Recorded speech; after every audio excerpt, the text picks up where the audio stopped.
Vellathooval Stephen അന്തരിച്ചു. കോതമംഗലം വടാട്ടുപാറയിലാണ് അന്ത്യം. കേരളത്തിലെ നക്സലൈറ്റ് പ്രസ്ഥാനത്തിന്റെ ആദ്യകാല പ്രവർത്തകരിൽ ഒരാളായിരുന്നു.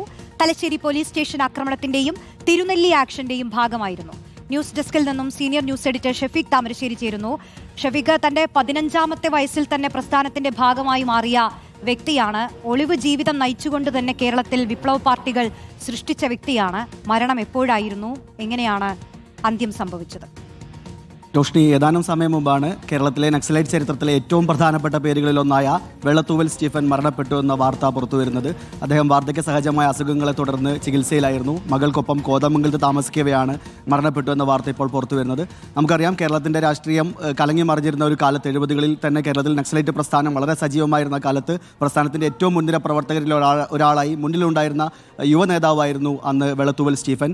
ഏതാണ്ട് 60കളുടെ അവസാനത്തിൽ ഇന്ത്യയുടെ ചുവപ്പൻ ചക്രവാളത്തിൽ വസന്തത്തിൻ്റെ ഇടിമുഴക്കം എന്ന് വിശേഷിപ്പിക്കപ്പെടുന്ന നക്സൽബാരി പ്രസ്ഥാനത്തെ തുടർന്ന് കേരളത്തിൽ നക്സലൈറ്റ് പ്രസ്ഥാനം ആരംഭിച്ചപ്പോൾ, കുന്നിക്കൽ നാരായണൻ നക്സലൈറ്റ് പ്രസ്ഥാനത്തിന് നേതൃത്വം കൊടുത്തപ്പോൾ അദ്ദേഹത്തിൻ്റെ പിൻഗാമിയായി നക്സലൈറ്റ് പാർട്ടിയിലേക്ക് പ്രവേശിച്ച അക്കാലത്തെ ചെറുപ്പക്കാരിൽ ഏറ്റവും പ്രധാനപ്പെട്ട നേതാക്കളിൽ ഒരാളായിരുന്നു വെള്ളത്തൂവൽ സ്റ്റീഫൻ.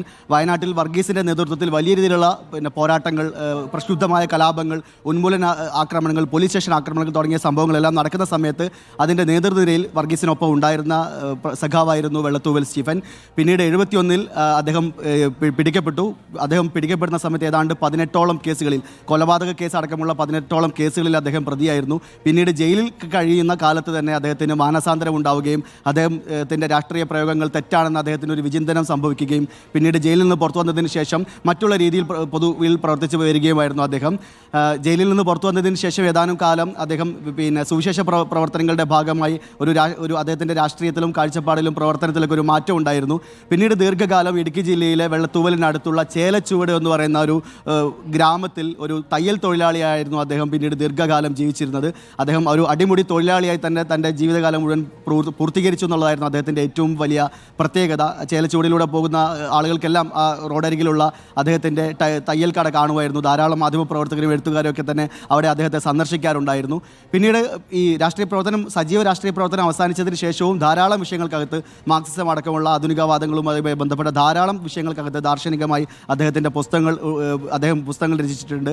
DC ബുക്സ് പ്രസിദ്ധീകരിച്ച വെള്ളത്തൂവൽ സ്റ്റീഫൻ്റെ ആത്മകഥ എന്നുള്ള പുസ്തകവും കേരളം വലിയ രീതിയിൽ ചർച്ച ചെയ്ത പുസ്തകങ്ങളിൽ ഒന്നാണ്.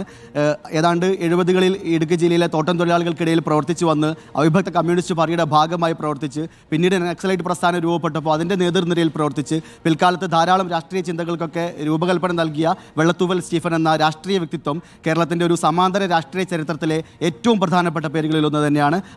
അദ്ദേഹം വിട പറയുമ്പോൾ ഒരു കാലം കൂടിയാണ് തിരശ്ശീലയിലേക്ക് മായുന്നത് എന്ന് തന്നെ പറയാനാകും. ശരി, ഷഫീഖ് താമരശ്ശേരിയാണ് വിശദാംശങ്ങൾ നൽകിയത്.